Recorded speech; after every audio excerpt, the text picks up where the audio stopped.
I'm Nick Altmeyer with linkinglewiscounty.com. We're here this morning with Tom Campo, Department of Public Works Supervisor for the Village of Lowville, and Donna Smith, who's Mayor of Village of Lowville. And we're here to update the water. Is it okay if we call it a crisis? It's kind of a crisis. We are still under the mandatory conserve water. So Tom's going to give us a little bit of an update on what the system's looking at like this morning and what the long-term plan is going forward. So we were able to recover from 8-foot elevation in our water storage reservoir to 12-foot. However, we're still under a mandatory conserve due to that level. We typically like to maintain 18 to 20 feet. Okay, and I know just with some of the conserve, the problems that have been going on, a lot of it has to do with, it's the excessive consumption. So it's not really the fact that the village doesn't have the water, it's getting it pushed through our system fast enough to be able to get it treated. Some of the things that are contributing to that are obviously with the drought, people are watering their lawns more, filling pools more, things like that. So I think we just wanted to make it a little bit clear that it's not that there's a lack of water. It's kind of like last year where it's getting the amount of water that's being requested through the system. Well, it's not even, we're very blessed with the system that our forefathers created for us, because we have not had a lack of water to filter the last 2 summers when we've had a drought. So that's not the issue. The issue is honestly the consumption of water with the amount that we are able to filter. We are able to filter 1.5 million gallons per day. Mm-hmm. We can maximize that now with the extra unit that we've put in place, the temporary solution, until we have Department of Health approval for whatever is going on at our water filtration plant. We have the same amount of water to filter that we've been filtering. We just have had a high consumption of water, so the water that we're filtering coming in is going right back out or more than. So basically the system's at capacity. We're filtering at capacity in these times of need, yes, but typically we would like to run the system. It's just like running your car. You don't want to run it on overdrive steady because things break. Right. So we run it at a happy medium, and when we need more, we make adjustments. The problem is you can't make an adjustment and get immediate response. We did have some mechanical problems last week. We had a power outage, and we also had a pump go down, so that didn't help things. So even if you're filtering the 1.5 million gallons a day and the system's requiring more use of that, there's a 20-foot tower, a storage reserve tower, which holds about 3 million gallons of water, which is supposed to be a 2 to 3 day supply. So once we go over that, we process the 1.3, 1.4 million gets filtered in a day. Anything in excess of that is getting pulled out of the reserve tanks? That's correct. So you're putting a certain amount of water through the system at a steady rate, but if you have a large consumption or a large demand in the morning, I mean, that's when everybody gets up. That's peak hour. Everybody's showering, everybody's, so... Industry is using a lot more at that time as well? Correct. So you're drawing water down, so you're not pulling a vacuum on the pipes from Watson, from our treatment works. You're actually drawing it out of the tank at that point. Okay. So when the tank comes down, you're still filling it at a steady pace. Okay.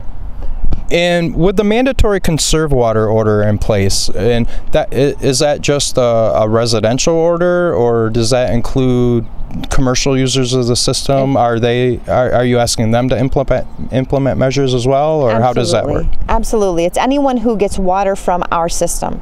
So it's not even just Village of Lowville residents and corporations. It's Town of Lowville people, Watson people, Martinsburg people, New Bremen people. It's anybody who gets water from our water filtration plant. Okay. And then from a legal standpoint, it's you can't really mandate to certain businesses that might rely heavily on water. We wouldn't want to tell anybody that they can't do business. You know, I mean, car washes, you know, industrial users. I mean, there are several industrial users around the village. I mean, we don't want to restrict anybody from making a living. The hospital's a business also. You know, we can't tell them, I'm sorry, your patients, you can't. You can't, right. You can't allow your patients to wash. Right. So the request would be that if you feel that it's a necessity to have your car washed, that you would rather them go to the car wash than try to do it at home because it actually is more efficient that way? We feel so. It uses a specific amount of water. So if you if you go through the car wash using a certain amount of water, you're not washing your car, dropping your hose on the ground while you're soaping it, letting the water run, and then picking it back up. You know what I mean? That's just a more efficient way. There's a certain amount of water that they use for that process, and that's what we would prefer that people do. You know, same thing with your washing machines. Let's say if you're doing a small load, don't have it on large or super load. Right. Have it on small load. Okay. You know, use a dishwasher because you're not sitting there rinsing dishes. It's a specific amount of water that uses. So this is the second summer that this situation has arisen, and Here we are again. There are obviously it comes down to the excessive amount of usage for what the system's rated for and capable of. Correct. Okay, and basically we're going through some growing pains with you know, economic development and things of that nature. So can we talk a little bit about what are some of the long-term solutions and some of the long-term plans where this situation, we have people ask, you know, is this just going to be a yearly thing now every summer for Lowville, or? Well, I mean, one of the things, I mean, the whole northeastern of New York is experiencing a drought right now. So, you know, if everybody's watering their lawns and everybody is, you know, watering their flowers, I mean, let's face it, you turn the sprinkler on and you leave it on for an hour or two and you move it, and you leave it on for an hour or two, you're unnecessarily using a large amount of water. So we're requesting people, or we're actually mandating people to not do that. And if you're caught doing it, you can be issued a ticket. As far as the future goes, I mean, we are actively looking for more water in our watershed. We have 1,500 acres. I was up there with a hydrogeologist a few weeks ago, and we walked a good portion of that 1,500 acres, and we've got some ideas about where we might be able to get more water. We're actively pursuing that. And that's something too that we're working with the Department of Health on. You know, we have a system that we own and operate, but there's a lot of oversight to our system. We have to follow certain rules as well. You know, and unfortunately nothing happens overnight. It's not like we can just go up and drill a hole and, oh, guess what, we have an extra 100,000 gallons of water a day. That's really not what we're looking for. We're looking to Well, it's still a matter of processing and filtering the water. Treating the water. Correct. Is the problem. Where is the water coming from? Is it surface water? Is it spring water? You know, that there are certain depths that define each. If it's more surface water, is that going to benefit us? Should we look for more groundwater source? You know, so there are a lot of things that come into play with this, but I think that over the last year, we've been very, I'm going to say proactive in trying to complete these steps in a normal order, rather than always kind of jumping and skipping around and trying to figure things out and put things together. When the problem we would rather be proactive than reactive. Unfortunately, life doesn't always work that way, or you're not always given time to do things slowly and in the right manner, and sometimes you just have to react. Like our reaction last summer was the Paul unit. That was our reaction. Now we're trying to be proactive, and we're going through water studies, and we're looking at different filtration aspects to our plant, you know, according to Department of Health requirements. And just so people realize, without the addition of the portable unit last summer, we would probably be in much more critical stage right now. Yeah, we would have probably never come out of. Certainly would have. We certainly, I mean, without that unit, we'd be in big trouble. Absolutely, 100%. So do you foresee this mandatory conserve water order lasting through the summer, through the week, I mean, is there any way We hope not. Well, like anything, it's going to take time to recover that tank. You know, you can't just fill it in 2 or 3 days. Right. You know, we're able to filter 1.5 million gallons a day.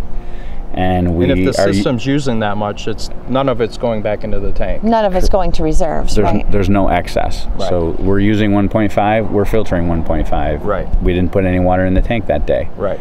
So we just came out of the weekend, which traditionally is a lower use period.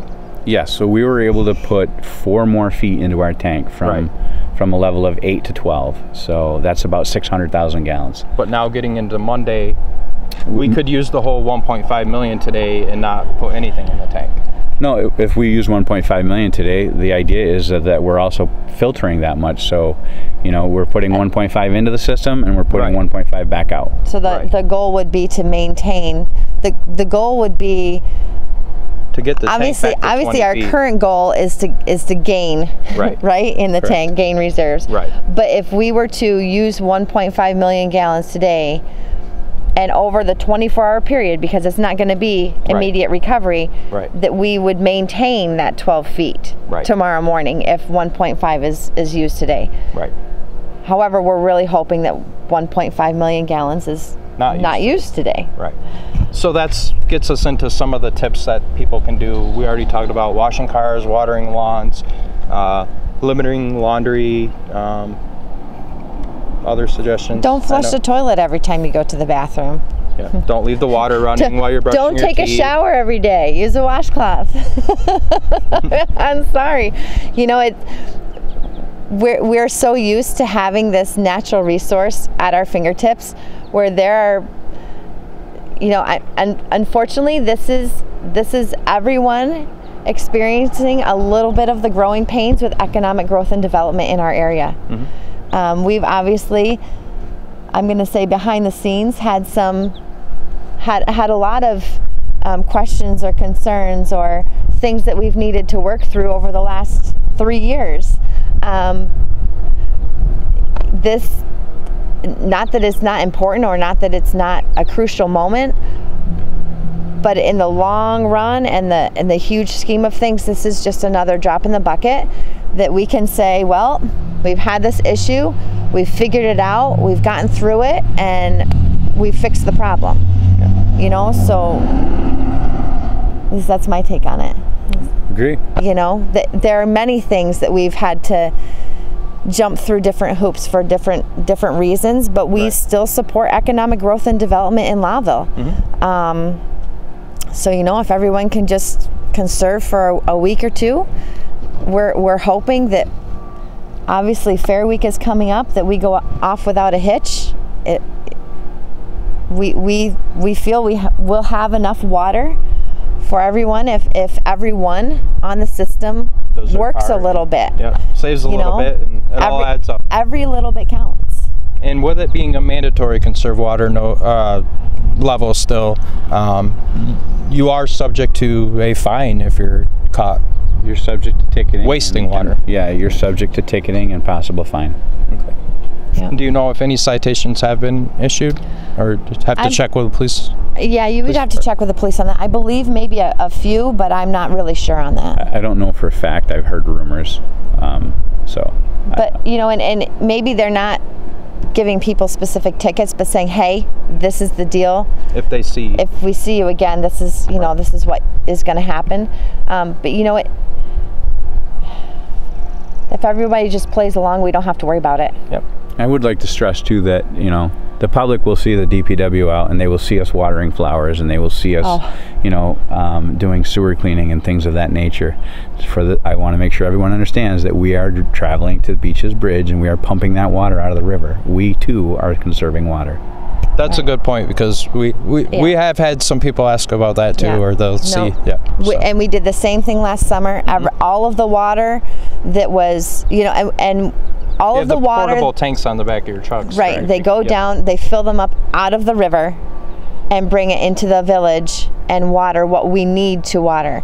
The other thing that we don't do at this point in time is we don't clean streets with our sweeper, because that we don't want possible dirty water going into that $1 million piece of equipment and clogging the equipment before it comes through. So we don't sweep the streets. That's another thing that uses water in the village that we're not unnecessarily using the natural resource. All right. Well, in closing, is there anything else that people need to know before we get through this, or no? Just keep conserving. Just thank the residents for cooperating and working with us on this, as well as our industries. And I think also thank you for all of your patience. Obviously, this is not something that we anticipated would happen again this summer. We thought that we had everything all figured out, but you really don't always know, even when you stack the deck just right. There might be a wild card in there, and unfortunately this is our next wild card that we're just going to work through and get through, and hopefully everything will be good in a week or so. All right. And stay tuned to linkinglewiscounty.com. We'll provide you with all the updates, anything that you need to know with the system, and when the orders are lifted and issued, and everything of that nature. So Tom's been very great about keeping us informed on that end. So thanks, Tom, for your time today, and thanks for your time, Mayor. Thank you. Thanks, Nick.